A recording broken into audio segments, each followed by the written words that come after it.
Hey, welcome to Wholesale Hotties Live, the podcast where the ladies of real estate are talking about real estate. I'm Sharon Lee Smith, your MC for the evening, and joined today by my fellow co-hosts. Donda's not here tonight, but we got Monique Fell, we got Kate Gomes, we got Angie Milanazzo in the studio looking hot in the back there. And our special guest tonight is Reagan Sonnabend. I said that correct, right? Sonnabend? Absolutely. Awesome. I am so excited about today's podcast because I am getting into rentals and corporate rentals specifically.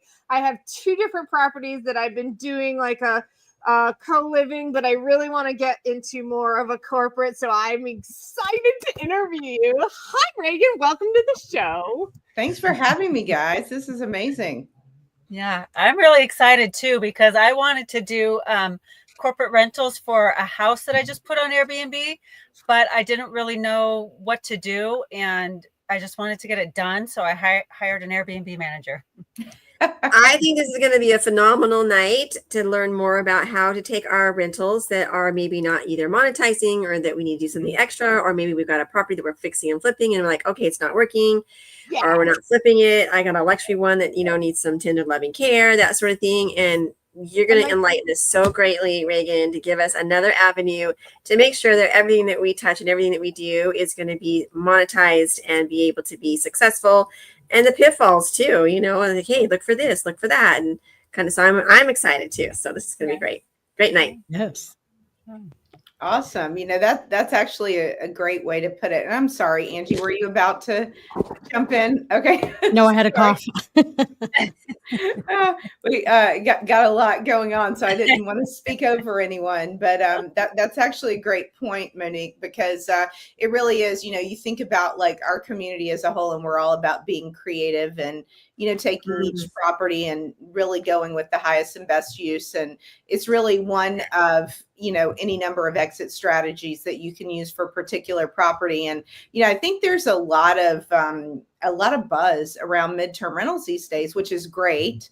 But just like anything else, you have to kind of know it, spend some time, and, be intentional about using the exit strategy. And just like anything else, there's little ins and outs that you have to learn. And so that's why I found, people have tons of questions. And, it's interesting because I do get a lot of calls where, people are like, okay, tell me everything you've learned in the last 20 years. And it's like, yeah, it doesn't really work like that. Why not? We only have an hour and go. At that point, Reagan, I always like to hear the stories first. Would you tell us how you got into it before we get into the nitty gritty? Yeah. Oh my gosh, of course. It's funny because I was kind of first had my exposure to this space long before anyone even thought about calling it midterm rentals. But then I came back into it a couple of years ago. So I first got into corporate rentals or temporary housing. It's kind of evolved over the years as far as the terminology, which is true with anything in real estate, right? Or in any other spaces. Nothing new under the sun, right? Pardon? Even there's nothing new under the sun, right? Even like Carlton Sheets was wholesaling in the 80s, Oh my gosh. Finance books from the 50s and 60s. Like none of this is new. There's maybe branding that's new. There's terminology tweaks as laws might change, but really none of this is new. It's just a adaptation and modifications for bigger and better profits. So anyways, yes, I'm sorry, I interrupted. How did you get into this? Yeah, that's so true. Well, the way that I got into it way back when is I actually had already spent a number of years in hospitality. And at that point, that's kind of what my career path was looking like. It was going to be, at least in the short term. I was still young. I was actually in my early to mid 20s, but decided I wanted to go work on my master's, which I had been about to do earlier in my 20s, but life had different plans. So I didn't. But at that time, I realized that it was not going to be possible for me to work hospitality hours while working on my master's, which was typically a 6 to 10 p.m. block 4 days a week.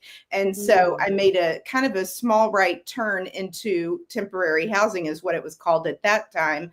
And so there were hospitality elements to it, not all that different from hospitality and from extended stays that were just starting to show up in the marketplace at that point. But I did it because, it was kind of similar to what I already knew, and it allowed me to work business hours. And so it was an amazing experience. This was in 1997, I'm talking about, is when I first got started. And let me, for reference, like we all think of things in reference to COVID these days. This was Y2K. That's the thing that was like seared into everybody's memory. We were filled with like thousands of consultants that were traveling for literally, 8 For IT. Yeah, exactly. Like trying to make sure that when the clock, flipped over, that everything didn't stop. Lo and behold, thankfully, they were successful, and that did not happen. But I saw firsthand, what all went into making that not happen. And so it was really a great experience. And, again, at that time, they were calling it temporary housing. They'd not even coined the term corporate housing yet. So anyone that's a member of CHIPA, there was a meeting like years ago that I was not a part of, but that, everyone had to kind of align around, what are we going to call this? And at the time, corporate housing. Now it's evolved. People still call it corporate housing that are truly in that space. But the rest of the world that's kind of coming into things in a different way have begun calling it midterm rental, which is also an accurate description. But in any case, I was in a very operational role. I literally had a clipboard. And, my computer monitor was like this deep, right? And so I would go pull up whatever, and we would have our daily availability. We would see who was coming in. I would work with the cleaning staff, we got to put a, coffee pot in here. Oh, we got the wrong size sheets in there. Oh, we got to bring in more rental furniture, whatever it is. So, it was, very, just, baseline level work, but lo and behold, here it's actually helping me out today. So, that was when I first got started in that space. And even back then, there were some fun things too. Like we had film crews. I haven't had a film crew recently, but, we have had some fun, like professional sport events, things like that. So there's always interesting things kind of sprinkled in within this space, because the reality is you just never know exactly what you're going to come across. But one way or another, you're dealing with households in transition, whether they're relocating, whether they've had damage done to their home, whether it's a digital nomad, all those different scenarios.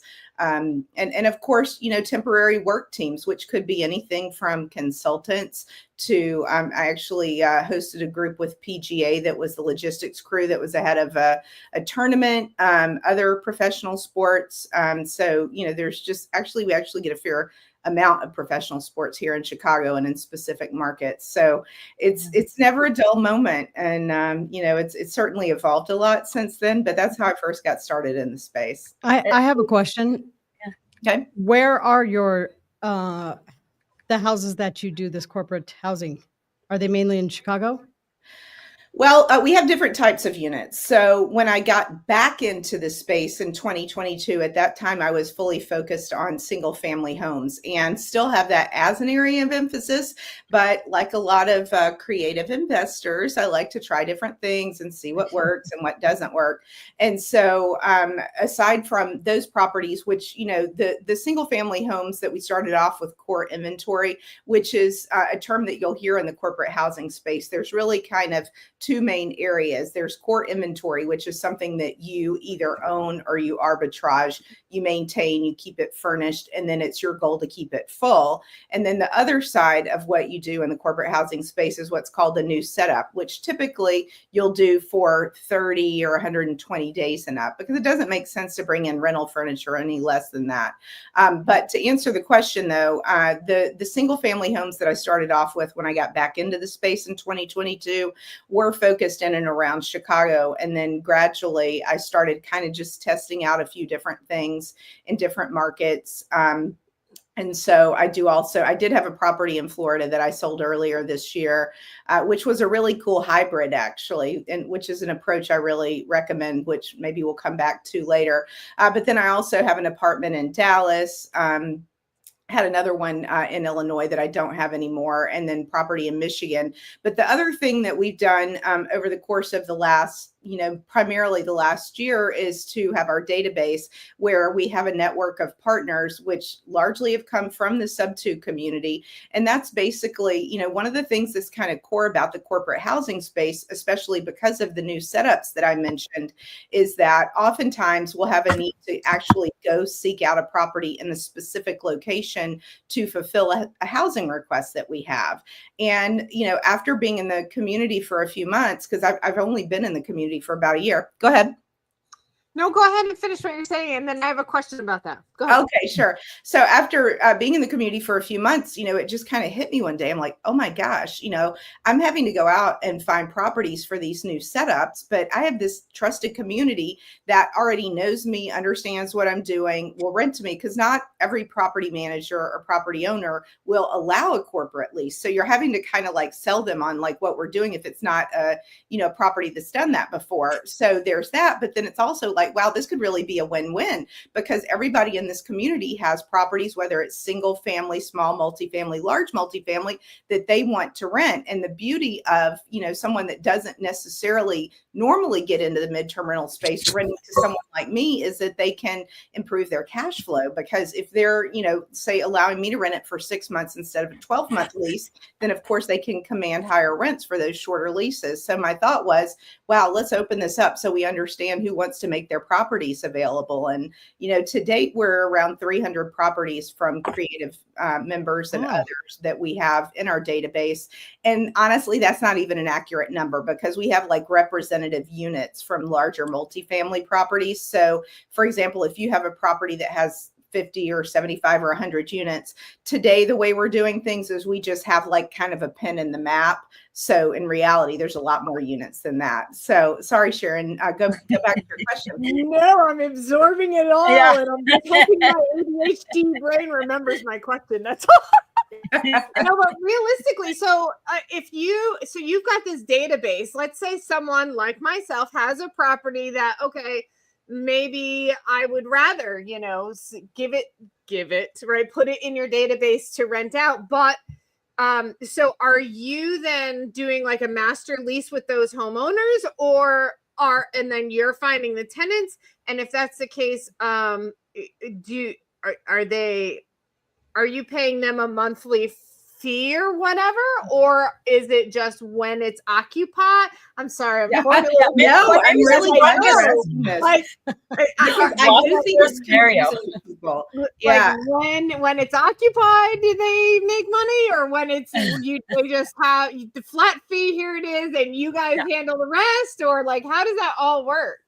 Sure, I'll explain how we're doing it today, but I'll also give the caveat that there are other ways I've thought about doing it that I haven't actually done. And, we're all creative. That's why we're here. Right. And so there are opportunities to do things in a different way. So traditionally, when I was explaining kind of at the beginning, you kind of have two primary silos in the corporate housing space. You have core inventory, which is a property that the operator, which would be me, my company, and Tigger and I are actually partnered on a corporate housing business. So she's not here with us tonight, but she joined me as a partner not quite a year ago. But in any case, we have a core inventory, which is something that we either own or lease, and our job is to keep it full, just like any property, right? So that's how that scenario works. Right. The other silo is new setups, which is kind of what I was describing. So the way that scenario works is that it's just matchmaking. So essentially, whenever we have a request from one of our clients and they say, I need a house in our apartment or whatever, fill in the blank, in Atlanta, for example, then I'll go into the database and look and say, oh, okay, here's what we have. that's the right size, that's available right now, all those things. And ideally, we want to provide a couple of options. We don't just want to say, here's the house or here's the apartment or whatever. We want to give them a couple of options. So in that case, what we do is we would come to you or, whoever had the property in the database, and we'll be very clear and very specific. We'll say, I have this request. It's for 6 months. They're probably going to extend, which probably 85% of our stays do for a variety of reasons, but we'll come in and we'll say that. And so, then you'll base your rent on what you would charge anybody else for a 6-month stay. At that point, we bring rental furniture in, we set up utilities, we set up Wi-Fi, we do all this stuff, and then we sublease to our client. And so it's and really— you'll do that anywhere in the country? Yeah. Like I could call you from any city and you would handle that area. Absolutely. And the key is just that matchmaking piece. So whenever we get the request, we try to find a property that matches it. And that's the beauty of the database, because this is generally something that needs to happen pretty quickly. I mean, there are different scenarios. It could be a relocating family, but it could also be a family that's displaced due to an insurance claim, which Monique certainly knows a lot about. I know she deals with that every day, and she and I have talked about this at length. Yes, we have. Over the last 6 months. Yep. But, in any case, that's kind of how that would work, Sharon. And So if someone had a furnished house and would they have to kind of leave it available for if something comes in? Or, okay, so like if they were advertising on Furnish Finder and Airbnb as well, they could also have it in your database. And then if something happens to come up and there's availability in their house, win-win, everybody wins. Correct? Exactly. And I would say that's probably where the biggest misperception is, where, we've tried to kind of educate people since we started this approach. And there are others that use this approach as well. And the distinction and the difference is we're not a property manager. We're not committing to keeping your property full. We're one more channel for you to use. So if you have a property, whether it's single family, multifamily, whatever, you have certain places that you normally publish that and you put that out there. It might be the MLS. It might be Zillow, it might be apartments.com, all of those things. We're one more place you can put that. And so what happens is we are very reactive in that part of how we operate, is that when we get a request, we'll look in the database and see what we have available. And so that's the whole idea. We can't predict, where an insurance claim is going to take place. Now, there are certain things we can predict. Of course, we know that hurricane season is going to happen every year, but we don't know exactly where it's going to hit. We are also a vendor with the federal government. So we work with FEMA, we do things like that. So we actually have a couple of different forms where people can put properties in the database. So they can put a furnished property or an unfurnished property or even land. And the reason we do it that way is because of our relationship with the government and FEMA. They can drop trailers. Advanced contracts, and they set up base camps. So it might be, RVs, but it could also be setting up tents and, all these different things for a base camp scenario. Oh, wow. And you're one of a few companies that have that government contract, right? Or well, today we're kind of in transition with our relationship on that. So we're a vendor in sam.gov, which there's a lot of people that are vendors in sam.gov. So we are in the negotiations process right now of hopefully being added to the GSA multi-award schedule. In fact, I was in some conversation today related to that. It's just like getting, a women-owned business or minority-owned business. It's a lengthy process. And so after the last 6 months of going through that process, we finally got our first feedback from the contracting officer a couple of days ago. And that was that our application had been rejected because the formatting was not right on some of the things that we had submitted. So, of course, now we're here at the holidays. So chances are we're not going to be able to resume that conversation until January. And we've been prepared. We're working with a consultant, thank goodness, because they know what they're doing. They deal with this all the time. They jump through the right hoops. So whenever our contracting officer is available, we'll resume the conversation. Just like if you think about it, in a lot of ways, it's kind of like making direct to agent calls. You got to get on the phone. You got to walk it through instead of shuffling paperwork back and forth. Let's talk this through and figure out where the pain points are and fix it. Yeah. Angie, you had a question? Yeah. Where do you go? Like if I have a house in Corpus Christi right now, that's the renter left. Is that something I could go into your website and absolutely get somebody in there? So people Where do we can get go? there from our website, which is just turnkeycorporatehousing.com. So once you get to the website, there are a couple of different forms. At the very top is a housing request, which would be, if you need housing. But then as you scroll down a little bit further, it says for owners, and there are the two different forms there. And so the other thing I would say, and I tell people this all the time, is don't wait until your property is available to put it in there. People tell me that, like, oh, okay, well, I've got somebody in there now, so I'll just put it, they're going to forget about it 9 months from now when it's time to start looking at leasing again. So one of the things that we have on the form is a link for the property. Now, not everybody has a link for the property, depending on what property management software you use or where you have it listed. But the goal of us having, asking for a link is to be able to have some system where you have it in a perfect world where we can look at availability. So we're not pestering you every time, we have a request for your area. So we can first look and see, hey, is this available? If it is, then we'll reach out. But if you don't have a link available, we can work with that too. But the answer is go ahead and put them in. Don't wait until the property is available, because the last thing you're going to be thinking about months from now when your tenant's getting ready to move out is putting it in our database. And I think I heard you say that you guys provide the furniture. We can. So we can work with furnished or unfurnished properties, and rental furniture is something that we use in quite a number of scenarios. So we look at it on a case-by-case basis. But the reality is, if you have an unfurnished property, that does not in any way need to prevent you from putting it in the database. And that's exactly why we have a separate form set up for that scenario, because there are many different scenarios that come into play where, we'll just set up the furniture and,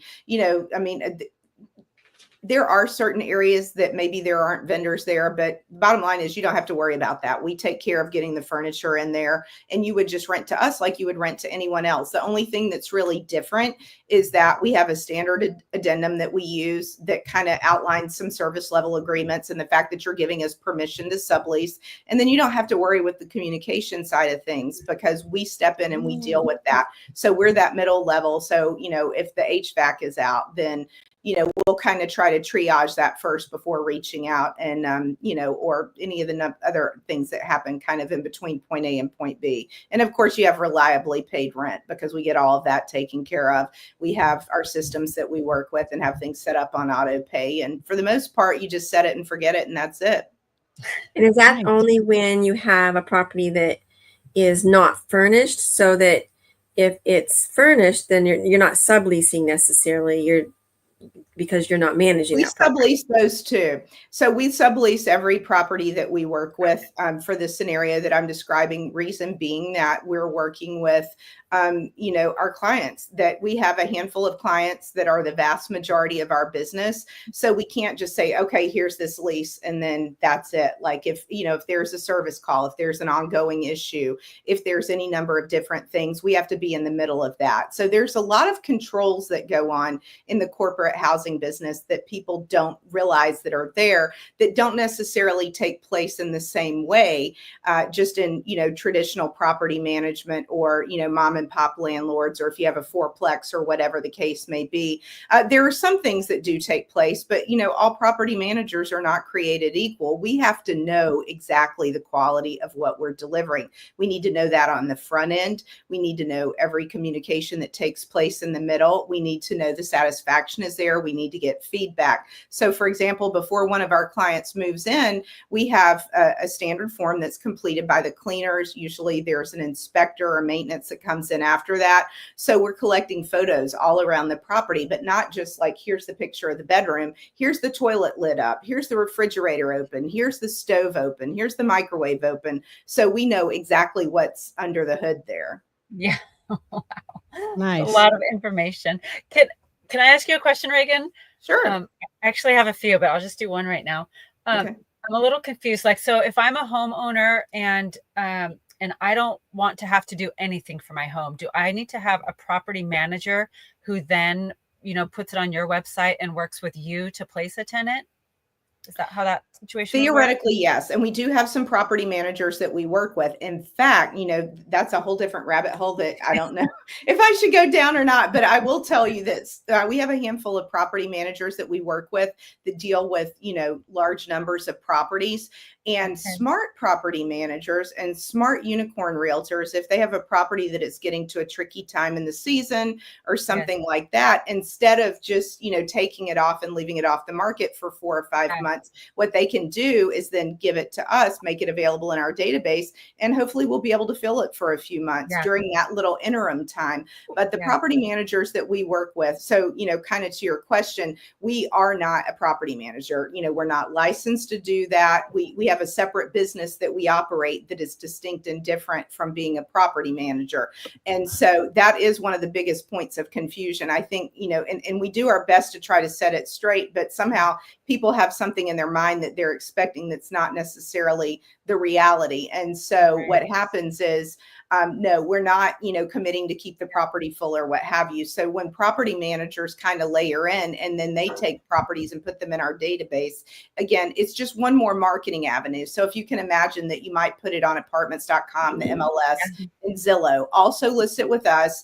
And, whatever that percentage of the time is, when there's a good fit, then we'll rent it out for you. And, love renting from members of the community, right? But we don't ever want anyone to only list their properties with us, because that is not the way that it operates. We're just one more avenue. Yeah. You answered my other question in there too, because I was going to ask if it's a good offset for Airbnb properties in the slow season. And it sounds like it's perfect for that. If you just absolutely, I'm sorry, I caught a little tweak in the audio there. Say again, the off season to offset Airbnb properties. Like, for example, I just put my house in Florida on Airbnb, but during the summer it's very, very slow there. So I can have my property manager reach out to your website and put it Actually, there. we do that my property that I sold in Florida earlier this year, I operated as what I called a hybrid property, which is, in the busy season, I would rent it out short term. And then the rest of the year, I would rent it out midterm. And, whether it's snowbirds, insurance, relocation, travel, medical professionals, all of those things. And we do have property managers that we work with in other parts of Florida. I can think of one that we ended up having it was a 3-bedroom home, maybe, that was for a couple of months in Fort Lauderdale over the summer. And they were thrilled to have it filled because it was a time that was slower. And so, that's the other thing. One of the things that we have built into our form is standard rent and low rent. And that's the reason why, because there are maybe 3 reasons why you might want to be more flexible on the rent for a property. One is for a longer stay. So, you might charge less for a 6-month stay than you do for a 1-month stay, which is pretty typical in the space. Another one is seasonality. And then the third one is just motivation if you have a property that's not renting. And so that's one of the big things that I tell people. There are probably the 3 biggest things that help rent a property. Number 1 is reasonable pricing. Number 2 is good photos, and you would not believe some of the photos I've seen. And number 3 is location. So, 2 out of those 3 things you can change. And so, in fact, the one that I was just talking about that we had in Fort Lauderdale, they did have a price that was not adjusted for seasonality. And after seeing a number of housing requests pass on the property, I reached out and I'm like, hey, I think you should really, kind of take a closer look at your pricing. They lowered it. And literally within a week, we had someone in there, and they were there for about 75 days. They would have extended, but they ended up having someone else at the end. But, I think it's a matter of being realistic about what people are asking too. Okay. That's awesome. Do you see any like rent by room scenario, or is it always whole house? For the corporate housing business, it is always whole house. Obviously, rent by room is something that can be done in more, whether it's a true co-living model or you're just trying to get creative. And that's exactly kind of like back at the beginning of the conversation where I was like, hey, we're all creative here. And we all know, like, okay, I'm going to underwrite this. We're hoping for this. Here's kind of like, plan B, here's plan C, here's plan D. And I will tell you that I've only once rented by the room, and it's been recently. And it was just a situation that it was a market that we were testing out that was new and unfamiliar. And the particular property did not rent out on its own. And as soon as we put it room by room, and this was only a 2-bedroom property, so it was really easy to do. Oh my gosh, the floodgates opened up. It's higher maintenance, right? Like, so you just kind of have to know that and be prepared for that, and ask yourself if you're realistically ready for that, or if you have a member of your team that can take that on. That's been my only personal experience with that, but that is not a corporate housing scenario. That is definitely unusual on that. And, that said, there are different things that we see. Like, one thing I actually didn't mention, I don't know why I didn't mention this, but something that we're focusing on a little more lately is construction housing. There are, huge projects going on all over the place. And it was really not even on my radar at all until, we do list our properties on Airbnb, which, maybe some people think is not the case.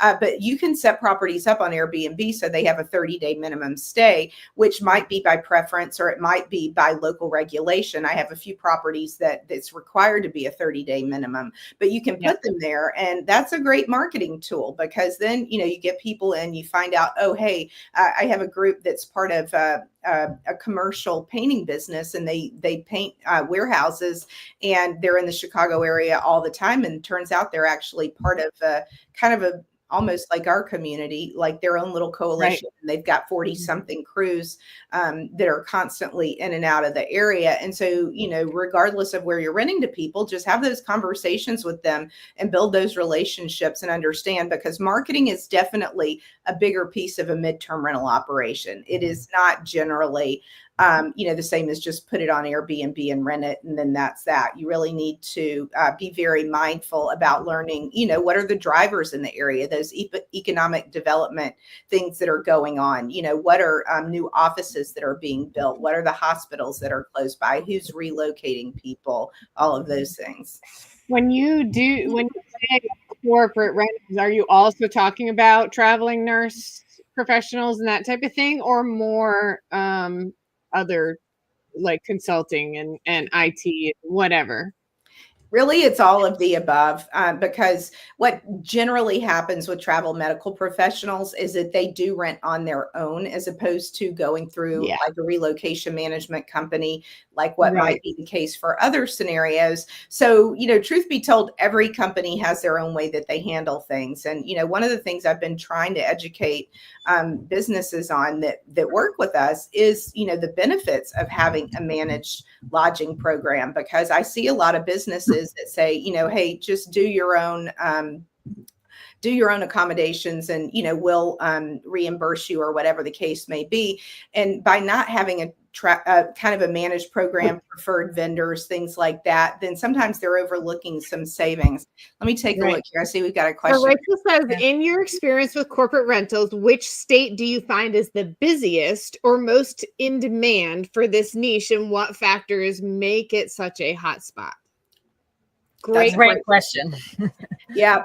So I will say that because we have a couple of different ways that we operate, which are kind of unique to this, we find definitely that there are hot spots, but because we've only kind of gradually added properties to our database and where we're getting notifications. So the way that works generally is with our preferred clients, they work with a database much like we do. So we don't start seeing requests in an area until we put a pin in the map and say we have a property in the area. So for all I know, there's tons of requests in South Dakota, but I don't have any properties there, so I don't get requests. So normally the way it works is you'll get requests within a 25-mile area or radius of where the actual core request is for. So what I will tell you is we see tons and tons and tons of requests in Texas, which is no surprise, especially in the Dallas area. I know people in Houston seem to be hurting right now. I've heard from a lot of property managers and landlords in Houston recently. So I don't know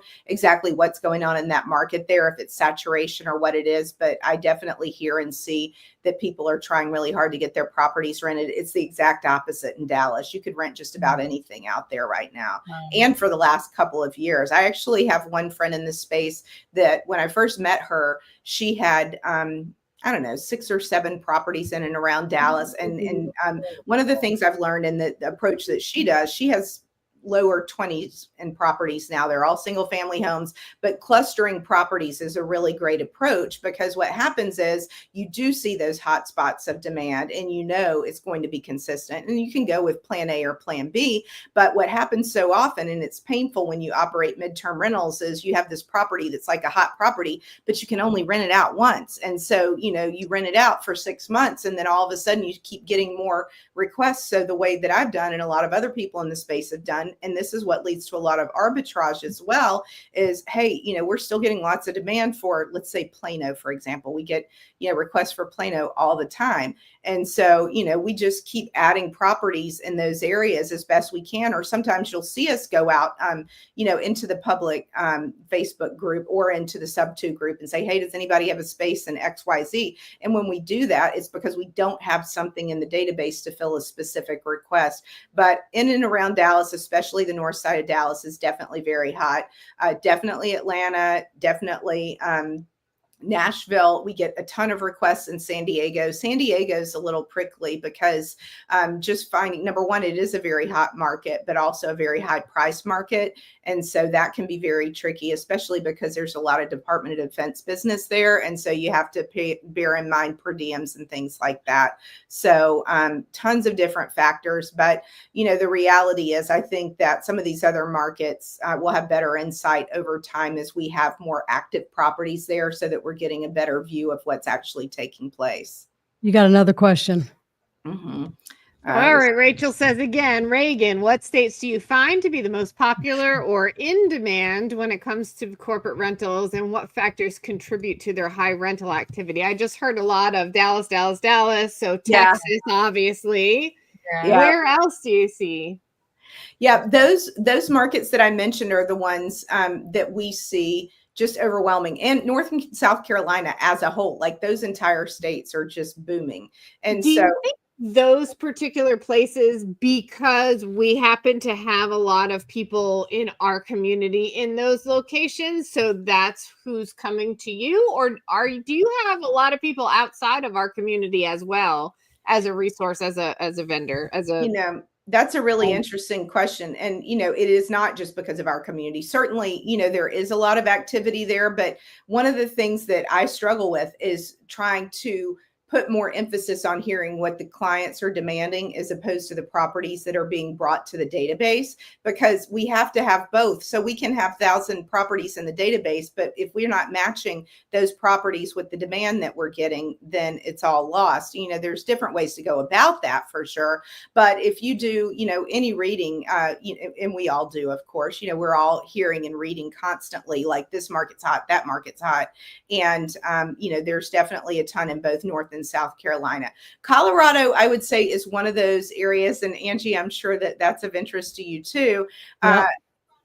It is, I'm sure there is high demand there, but it's been less on our radar because we just don't have a lot of properties in the database. So I got one. get it in there. I would getting it in there. Like, I got you, girl. Let's check it out. I got one. Let's experiment and see. Yep. And Reagan, do you find, Reagan, that you got, I'm sure, different mixes? And I know, like, being in the water restoration and the insurance industry, people are displaced out of their homes because of water or fire or something like that. And we've seen where, oh, this person has a 2-bedroom house, or this person has this really elaborate home that's like $1 million, $2 million, $3 million home, and the insurance company will give them like for like. So do you find that to be like, if you have a luxury home that you're renting out to the corporate rental, that's a big draw for people that, you know, are displaced out of their $1 million homes? Or do you not find that to be very? That's really interesting. So there definitely are people that focus specifically on that niche. I personally have not, although I do have, and this is not even something I was really anticipating getting into, but I've recently taken on a handful of co-hosting clients, one of which is a property like that. Not just anyone would stay there. Not only is it a really large property, it is just spectacular. It looks like it should be an Architectural Digest. And that particular property also happens to be in an area that's a 30-day minimum stay, that they're not allowed to do short-term stays. And so we were planning to start making this property available actually this month in December, but it's been pushed out a few months because the motivating factor for that property owner is that they, lucky for them, are actually moving to Mexico, and the construction on their new home there got delayed. So now they've decided to wait till the end of the school year. So I can't speak to what that will look like in reality, but I do know a lot of people that focus on that specific niche. What I've had more experience with, and there's a lot of different things you can focus on in corporate housing, just like you can, focus on a lot of different things, in the sub-2 space and anywhere else. I have found that, at least for me, for my core inventory, I like to go with kind of B properties that are single family homes. I like to have fully fenced yards whenever possible. I like to have attached garages whenever possible. And the reason is that that's kind of like the least common denominator. That can work for people in a pinch. And to your point, Monique, thinking about the like-kind home, and of course you and I are probably more familiar with that than many that are listening.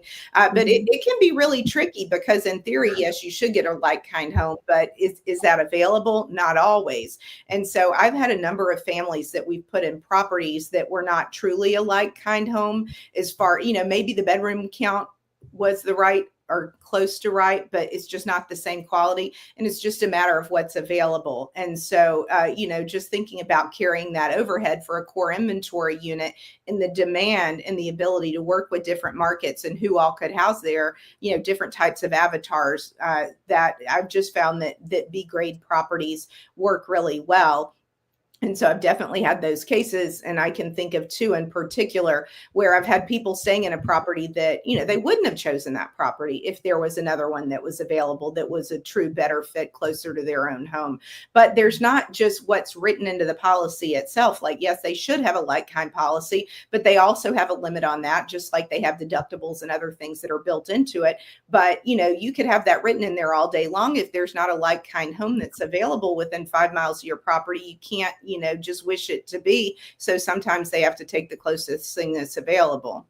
And we've had people that have been displaced that were on the wealthier side in their home, and they were actually put up in suites in hotels. Yeah. And they had the whole family and they all had these big suites and this whole floor almost, in a hotel that's expensive for the insurance companies. Well, it all depends on the situation. And there's definitely a lot of things to take into consideration. And, there's also gouging. And that's something that we see and hear about in the Florida market, because, there are operators out there that will see like, oh, hey, there was just a hurricane. I'm going to take this property that I normally rent for $5,000. I'm going to rent it for $10,000 and things like that. And that's really unfortunate because that's not really putting your heart in the right place to begin with. But that's also driving up every single one of our property, our premiums, because all insurance is pooled risk. So when one person pays for it, everybody pays for it.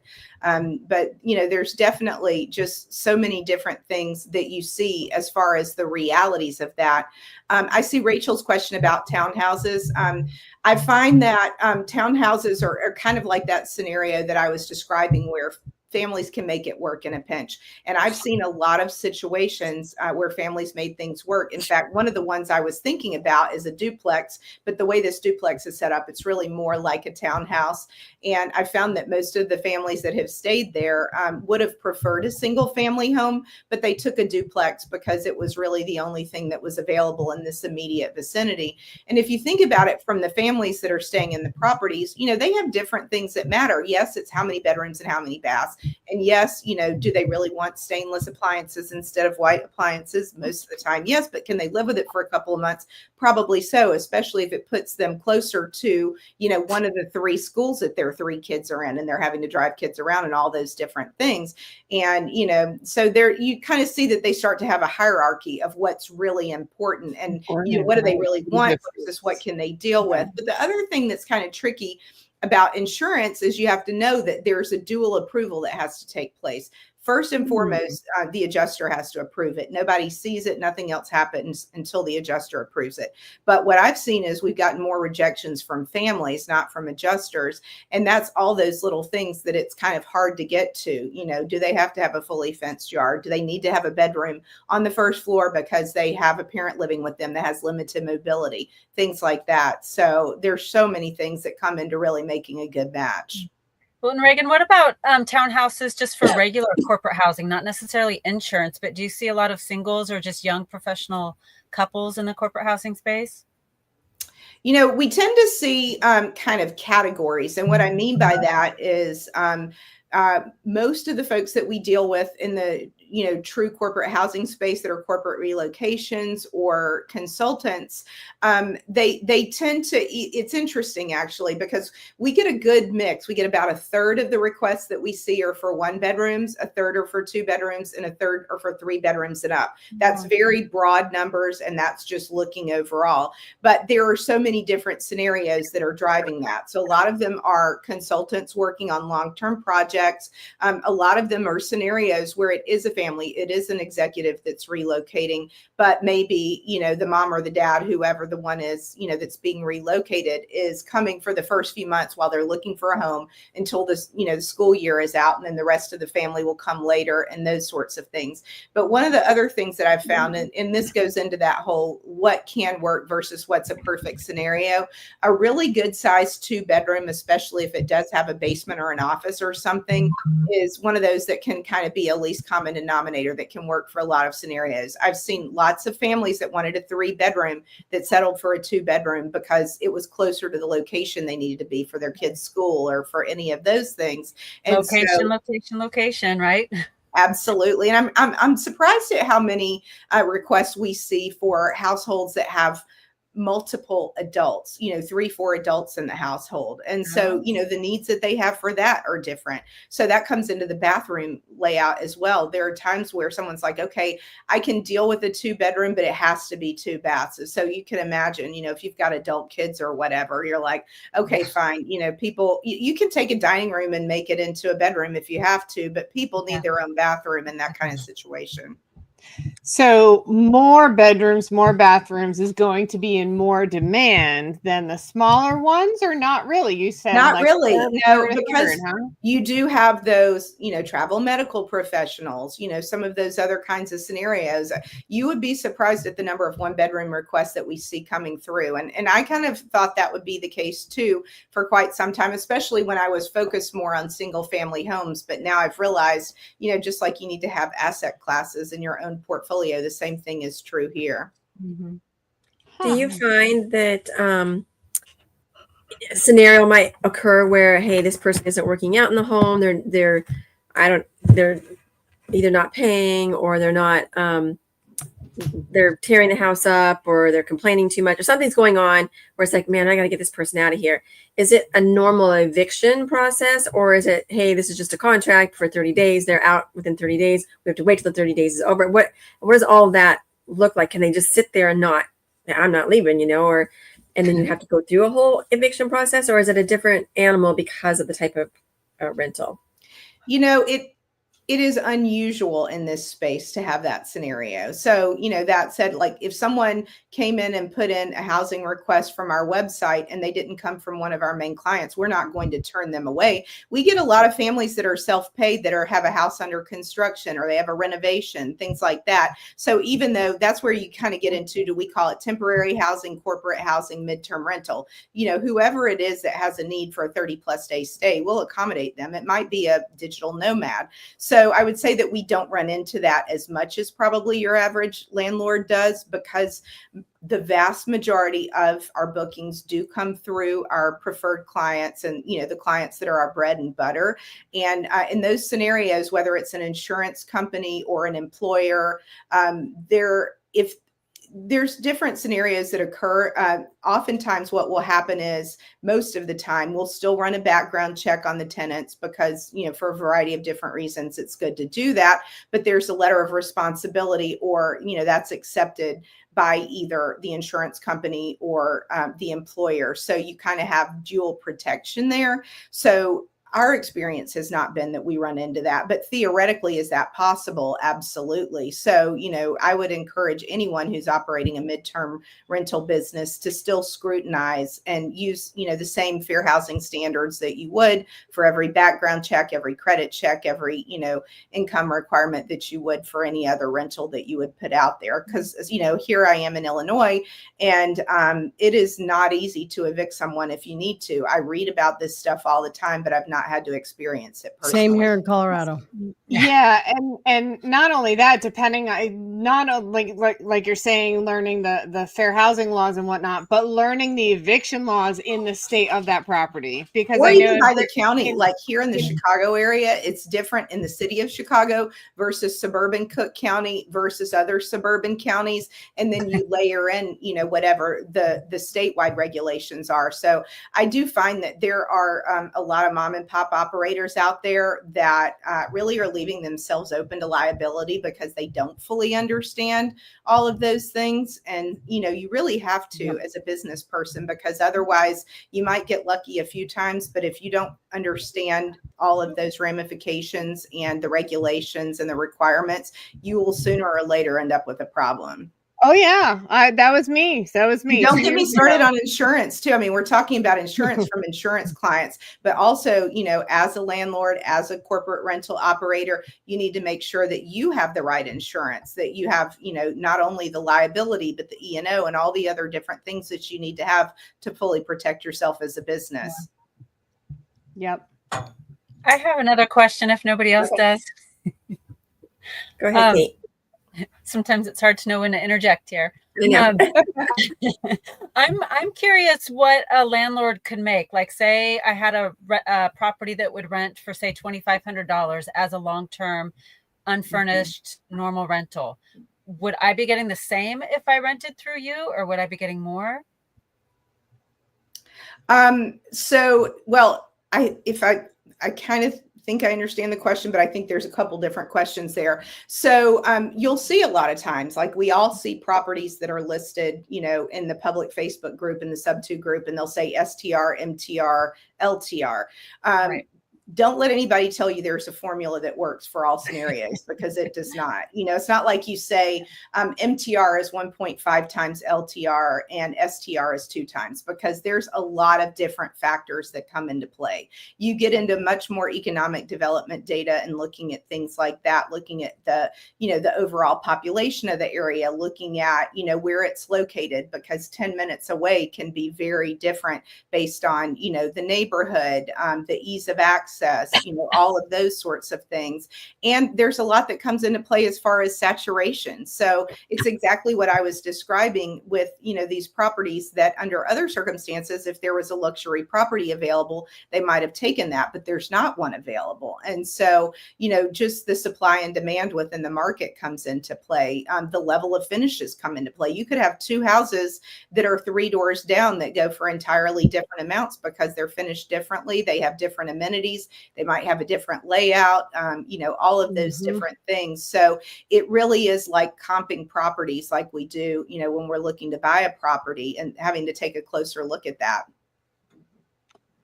Awesome. Well, Reagan, you told us that you are coming up with a master class or a community, a school thing, a something or other. We've only got 7 minutes left. So I wanted to gear us into that. So you can tell us because I could talk to you all night. Right. but I'm leaving on a mini vacation this weekend in about 30 minutes. So Oh, wow.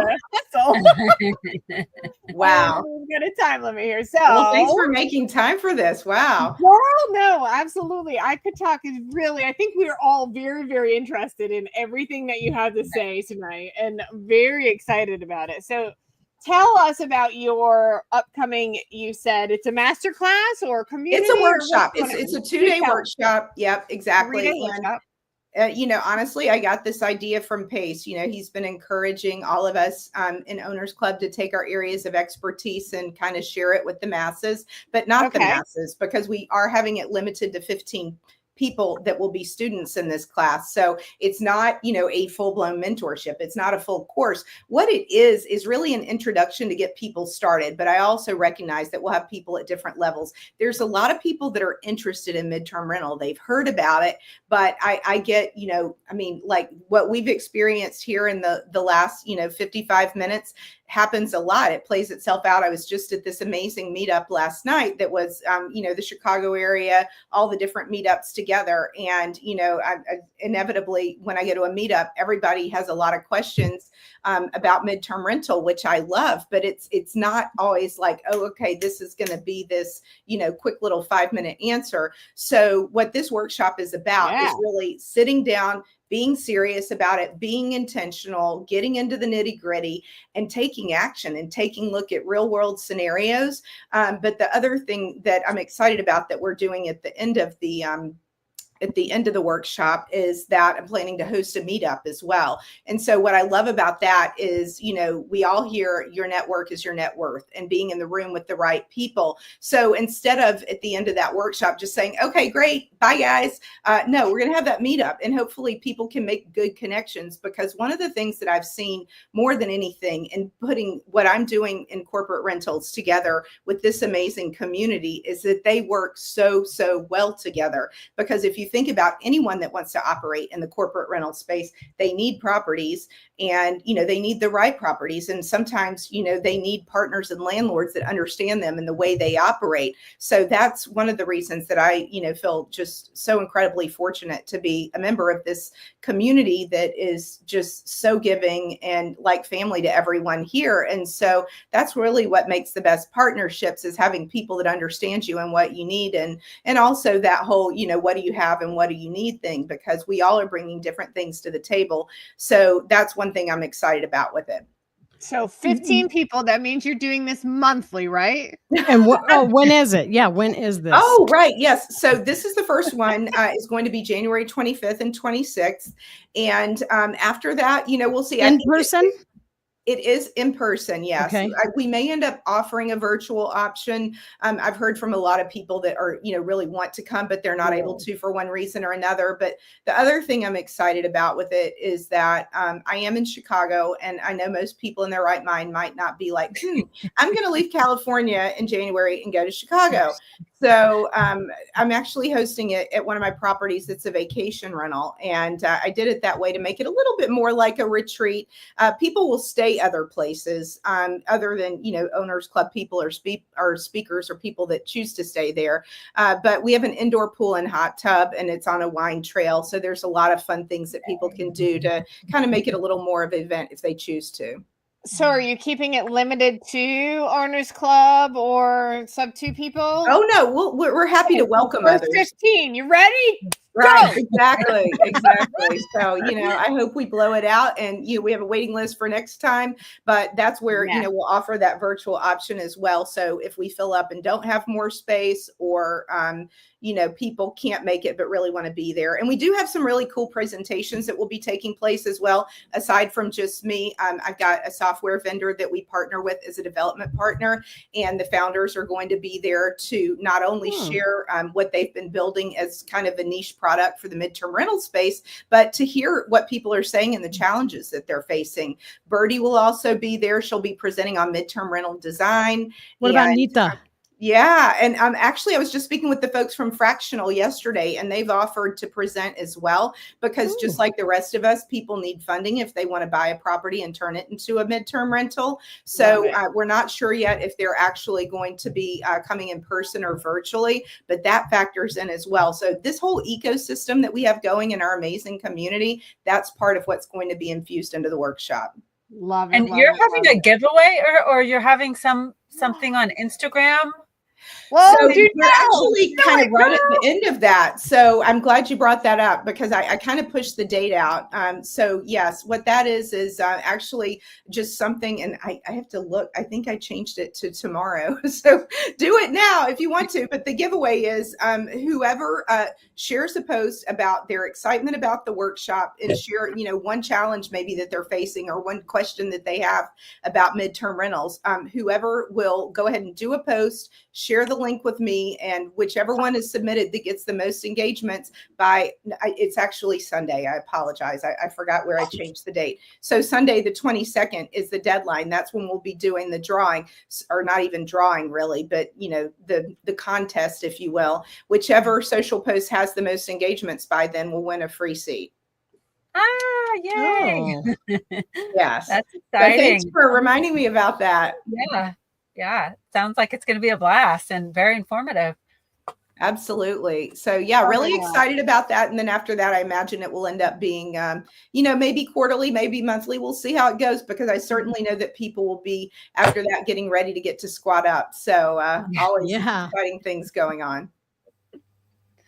I love it. I love it. And I'm just suggesting maybe a couple days before or after squat up would be an ideal second event. What a great idea. I love that. I will I'm plugging that away here. I'm going to start taking that. Right. I love it. Thank you. Great idea. All right, Reagan, oh my gosh, I'm so glad that you came today. Thank you. Yeah. I really appreciate it. I mean, here you guys are already in the midst of the holiday stuff. And, wow, thank you for making time and for doing this for the community, because I know you guys are sharing a lot of really great perspectives and highlighting a lot of community members that are doing cool things. I think there's so many cool things that take place in our community, and it's like impossible to see it all. So you guys just taking the time to kind of hear what's going on, have your ear to the ground, and highlight folks that are doing cool stuff. I think that's amazing.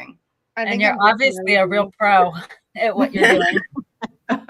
Well, thank you. I do try. I've been doing it for a while, and just like everyone else, I learn new lessons every day. That's awesome. Well, thank you so much. I'm glad that to meet the partner and all that. So thank you for coming on this evening. Ladies, thank you for being on again. Angie, thank you for hosting and streaming for us. Of course. And we will see y'all next week. Thanks so much. Happy holidays. Safe travels, everyone. Bye.